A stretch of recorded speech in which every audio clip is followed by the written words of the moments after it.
Bien, habíamos dicho entonces que al aumentar la tensión de drenaje fuente en esta primera región, ¿qué va a suceder? La corriente comienza a aumentar porque tiene un camino que no es obstruido, entonces, como es directamente proporcional a la tensión, la corriente también aumenta, ¿sí? Pero fíjense en que de a poco, si lo vemos acá, si la tensión sigue aumentando, la tensión que conecta entre el drenaje y la fuente sigue aumentando, ¿qué pasa? Este valor va a empezar a ser más positivo significativamente con este, ¿no? Acá recuerden que en la compuerta yo tenía 0 volts, y yo dije que VGS igual a 0 volts, ¿sí? Entonces, si yo tengo 0 volts y acá tengo una tensión mayor, este valor va a ser más positivo que la compuerta. Al ser este más positivo, siendo un material tipo N, lo estoy polarizando en inversa. Inicialmente comienzo a tener de nuevo una zona de deflexión, ¿sí? Pero como es chica la zona, la corriente comienza a aumentar y puede circular sin problema, que esa es mi región óhmica. Ahora bien, llega un punto en el cual la zona aumenta considerablemente, la zona de deflexión o la zona de agotamiento o de empobrecimiento, de tal manera que existe un estrangulamiento. Es decir,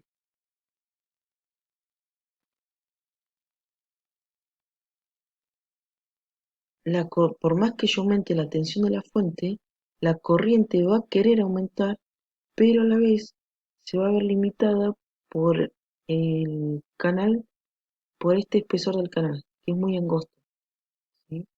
Entonces lo que voy a terminar consiguiendo es una corriente constante y que no cambia a medida que aumenta BDS, que serían los puntos del punto B al punto C de nuestra gráfica. Esta, como menciona acá, esta región se conoce como región activa, donde la corriente es constante. En este punto donde se produce este estrangulamiento, este punto en inglés pinch off significa dedos apretados, ¿sí? Presión. Esa es entonces la tensión de estrangulamiento. Fíjense, el voltaje de estrangulamiento. Para este punto, que lo indicamos como punto B, corresponde a una corriente llamada IDSS. Es la corriente de drenaje fuente con la compuerta en, en corto. Para esa tensión de, de estrangulamiento, yo lo puedo calcular a través de esta fórmula. VGS menos VGS de corte. Este valor VGS de corte o VGS off y la corriente de drenaje fuente con la compuerta en corto me lo va a dar el fabricante, ¿sí? Entonces va a depender de la construcción del JFET, va a tener estos dos valores. Para esta curva en particular, como VGS es igual a 0, la tensión de estrangulamiento va a ser igual a la tensión de VGS o VGS de corte, ¿sí? Lo escribo acá si ya les queda la formulita. Bien, a medida que sigamos aumentando la tensión del drenaje fuente, vamos a llegar a un punto, indicado por el punto C, en el cual dejamos de estar en la zona activa para pasar a la zona de ruptura, ¿sí? Esta tensión de ruptura también me la va a dar el proveedor, el fabricante, mejor dicho. Recuerden que todos estos valores que yo les digo que me lo da el fabricante, este voltaje, igual que VGS de corte o este estrangulamiento, la corriente de drenaje y DSS, todo me lo va a informar el fabricante a través de la hoja de datos o datasheet. Acá en la diapositiva número 7, acá muestra la zona de ruptura que les comentaba recién, ¿sí? En esta zona justamente se llama zona de ruptura porque es donde el transistor en estos valores de corriente y de tensión se daña, ¿sí? Entonces fíjense cómo, en resumen, la corriente máxima en la cual opera un transistor JFET está dada por la corriente IDSS que me especifica este, el fabricante. Bien, es decir, que depende de cada componente. Y finalmente, fíjense que esto es igual que en el caso del transistor bipolar. Yo voy a tener una familia de curvas, ¿sí?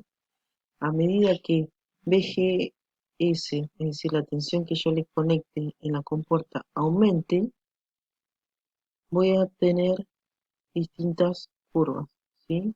Fíjense que los valores, quizás acá no se nota demasiado, pero son negativos porque dijimos que para que el transistor funcione, debo de polarizar el transistor, los terminales con puerta fuente en forma inversa, ¿sí? Siempre, siempre se polarizan en forma inversa. Bien,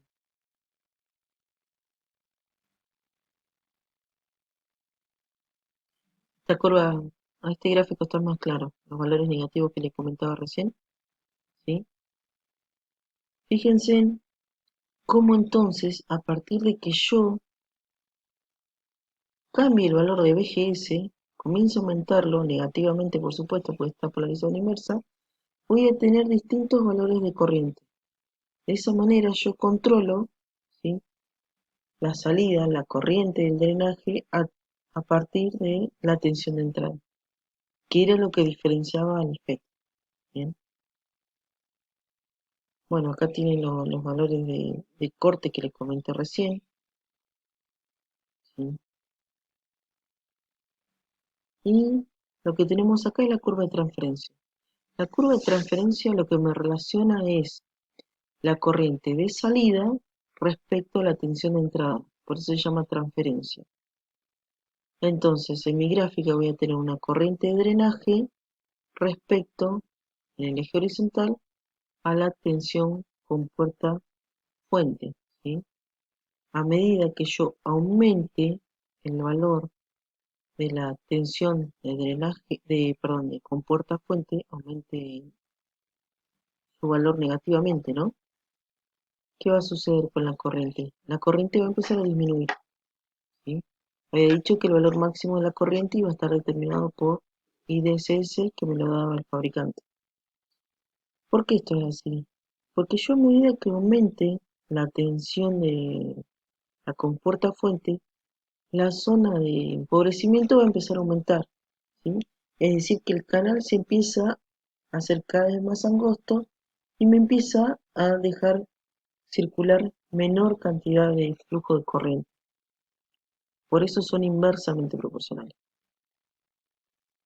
La corriente de drenaje en un punto determinado lo puedo calcular a través de esta fórmula, ¿sí? Es una fórmula aproximada que a fines prácticos no sirve, donde tengo la corriente de drenaje con compuerta en corto, otorgado por el proveedor, por 1 menos la tensión que le estoy aplicando en la compuerta fuente, dividido la tensión de esta misma tensión, pero de corte, que también me lo da el fabricante, ¿sí? Me lo hago al cuadrado y me da el valor, para ese valor de tensión, ¿qué valor de corriente voy a tener?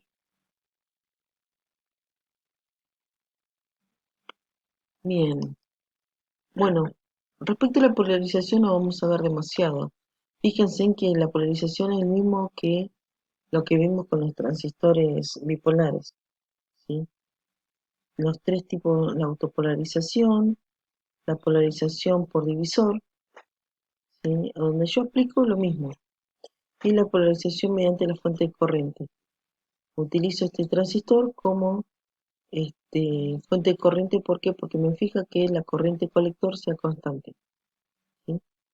Pero son formas de polarizarlo de manera de este, colocarlo en una región específica al transistor.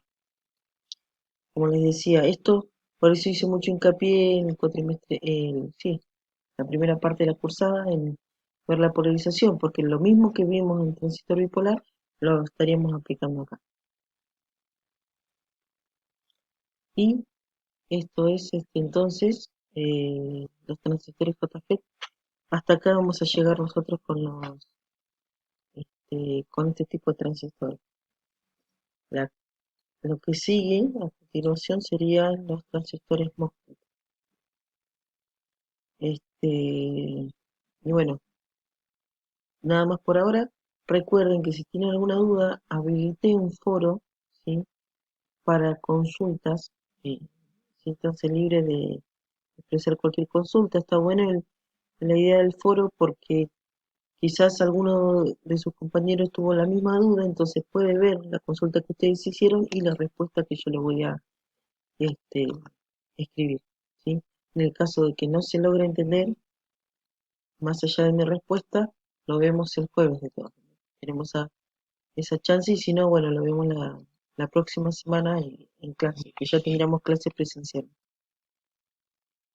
Bueno chicos, que tengan una buena tarde o noche o mañana, depende de cuando me vean. Nos estamos viendo.